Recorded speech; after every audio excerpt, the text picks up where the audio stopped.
everybody, James Tammy, Q&A session. Jonathan Solo is preparing for breeding. Oh, he's been watching all of our series. Well, he says thank you. You're welcome. Alvin Feeble says, with all the money you have, buy yourself a razor and a better dry erase markers. LOL. Yeah, well, the problem is it's my silly dry eraser board. It's just got used so much. It's been cleaned too many times. It just needs to be replaced. But you're right, it sucks. Trent M says, I hate that the fact that now every video you have to say, he's talking about the disclaimer I put at the end of my videos to protect you guys' livelihood and yourselves, because people are so stupid and they'll blame you for anything. Well, yeah, that's right. We haven't had a problem with this, but we just don't want a problem with it. We just want to make it absolutely clear that any information we give you is we're not vets. We're not. Tammy, are you a vet? No. Are you a medical professional? No. Are you trained in any of this stuff? Yes. Because you've been doing it for 20 years. So this comes from 20 years of experience. Been doing it longer than 20 years. That's right. You have been doing it for longer. Before you. That's right. You have. That's right. You used to groom dogs many years ago, didn't you? So yeah, you but ran. I raised labs before you. Yes. Raised poodles before you. Yes, so. that's right. So the point here is this information is here for your own enjoyment, to use as you see fit. But do we get everything? And I raised kids. You raised me. Oh my God. You did a really piss poor job of that, by the way. No shit. Okay. Anyway, Trent M. That's the same person. Oh, someone's asked about Shipmate Light. Are these still selling? You bet they're selling. They sell like hotcakes. We sell them every day of the week. Go to mybreedersupply.com. If you need to ship semen somewhere and you're not using Shipmate, you're messing up. You should be using Shipmate. It works beautifully. Oh, we've got a hate one here from. And where do you get it? At mybreedersupply.com. Right. Bonya Koliva got a hate one here. I hope that you're talking about our puppies. I love the hate ones. I hope they're good families. Because I get a good laugh out of it. And they won't live like the rest of your dogs in tiny cages, especially your dog's dogs. Okay. They're in our house? Yeah, exactly. Now the stud dogs are not in our house, but the stud dogs, they are let out twice a day. They go for walks every day, and they have huge areas to play in. Yeah, so, and it's not a tiny cage by no means. And yeah, it's not. Heated air and air conditioning. Well, there's rules and regulations about what you have to do, and we go way and above beyond that. That's right. Good land. But I'd hate for my kids to be in that. There's two reasons why our dogs are looked after properly. One is they're part of our family, we care about them, and the other reason is they do better for you as stud dogs if they are happily socialized, happy little animals. Enough of that one. What do you feed your puppies? Tell me, what do we feed our puppies? Well, we feed our puppies Life Abundance Puppy. We do. You can order it on mybreedersupply.com. And why do you like them? Very good. Well, why do you like it? I used to do Royal Canine. Now I do the Royal Canine Moose starter moose on the babies, and then I switch them over to the Life Abundance Puppy. Puppy, yes. And we feed our adults that. I'm very happy with the results I get out of this. And which one do you use? There's different versions of it, isn't there? Which ones do you use for the dogs? Oh, for the adult dogs, I do the whitefish. Right. Yeah. And you do that because you have skin and coat. There you go. Less allergy problems. Not that we see a huge. Well, no. I say less allergy problems. Well, it's good for the male dogs for sure. Yes. For anything with fish. Yeah. We don't really have skin issues since we've got life, except we do have one little deja vu. She gets. Well, we had the yard sprayed whenever we moved the juniper bushes, and the oils from the juniper bushes gave her a problem, but she's getting better. Aminda Pryor says, do you ship to Australia? We're talking about not semen, but we're talking about our products. Yes, we do, but just be aware of the fact that it's taken a long time to get things shipped to Australia. People get a bit frustrated because it takes, normally we say, within a couple of weeks you have the product, but right now Australia, I think there's a lockdown going on. I'm not sure what's going on. Plus, they're still using the COVID excuse too with UPS and FedEx and what the thing is America needs to get back to work, and they, less on their employees. We're talking about Australia. I know. But it's shipping it over there. So I had a conversation with Cody today about whether we were going to stop shipping to Australia, and we decided we're not. We're just going to see how it keeps on going.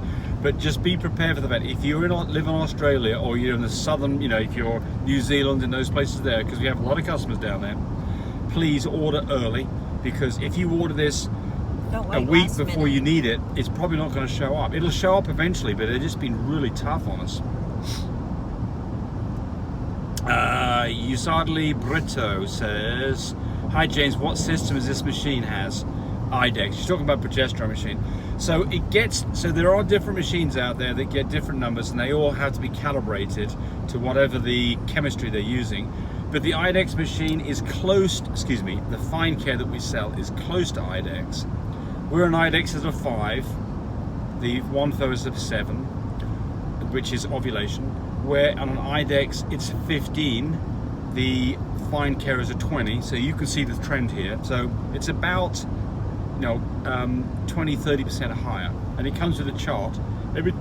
Every time you get a box test kits, you can go to Fine Care's site, put in the number of that test kit, and it'll show you the chart for that. It doesn't vary much, but everything's calibrated.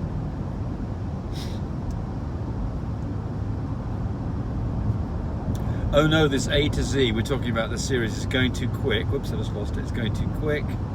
Love this channel, keep the information coming. And how do I know what size feeding tube do I buy, please?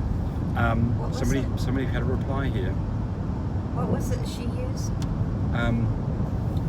Feeding tube. Somebody answered here, an 8 French feeding tube, and you're good to go. Well, that's a good answer. That's some straight hustle bullies answer that. Yeah, so that I actually use a number 7, but they're all the same.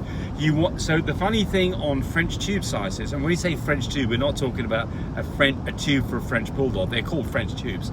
The French is actually a sizing, and the French numbers get larger as the tube gets smaller. Who come up with this system? I have no idea. But number 7, number 8 French tube is about what you want for a feeding tube for most dogs. I like skinny tubes, and so straight hustle bullies talking about a number 8 French is probably a good idea. It's a really pretty skinny tube. Those of you who've been watching this series, I added it all up so far. We're halfway through, and I've already used up 3 hours of your time. So you got a pretty good investment if you look at all that stuff. I think I'm going to have a quiz, and there's going to be a question and answer session, and we'll give a prize out for somebody who gets 100. Okay, let's see now. I've lost. Hold you to that. I know. Just back that up. I'll just erase that from this video. You're going to renege? No. Is it a bad thing for your Frenchie to carry too much in their DNA? I've never had that question before. Tammy, you want to EC double ask that question? You want to ask that question? What was the question again? Is it a bad thing for your Frenchies to carry too much in their DNA? No. You're a lucky person if it is. Yeah, so we're talking about colour DNA here, of course. So, look, think of it this way.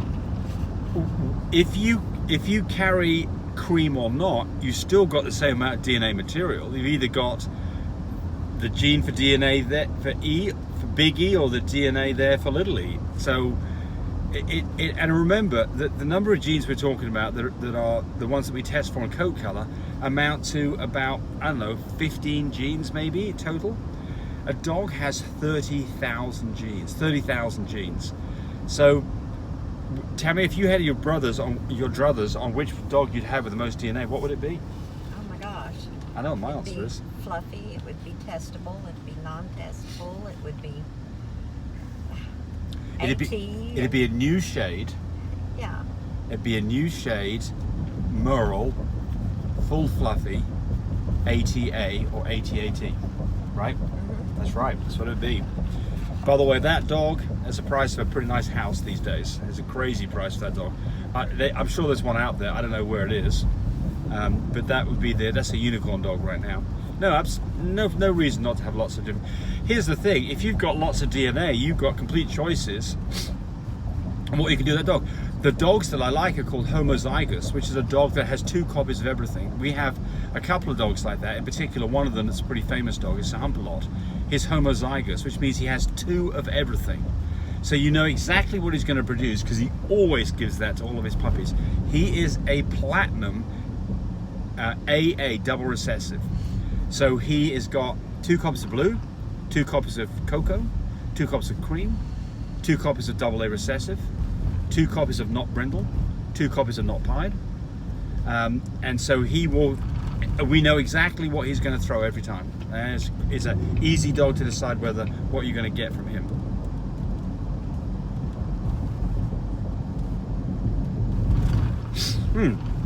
Susan Brockmeyer, do you have any problems with a female in first heat becoming aggressive towards a younger intact female that is a few months younger unprovoked? Well, I think I know what's going on here. What do you think, Tammy? I wasn't listening. I was watching. Tammy doesn't listen to any of these videos. She's just not listening to you guys. Susan's asking about, she's got a young dog that has been first heat, becoming aggressive towards an intact female that's a few months younger. Oh, she's just showing dominance. That's too. right. She's showing who's alpha, who's not. But you've got to show her who's boss. Tell her no, that it's not a good thing.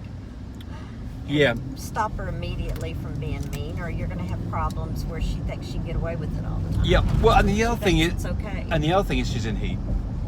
Well, yeah, she's in heat, but she needs to be scolded when she's being ugly towards other dogs. I agree. Yeah, I agree. But so like a child. Yeah, so this is where we kind of discuss this, with you about what's going on here. So the first thing is there has to be a pecking order in dogs, and young dogs don't know the pecking order yet, and they either establish. Sometimes it's taught by the adult. Well, it is almost pretty much, isn't it? So they learn if you've got 3 or 4 dogs in your house, especially of the same sex, then there's going to be hey, it's like in our house, Tammy. She's top dog. Our daughter is not top dog.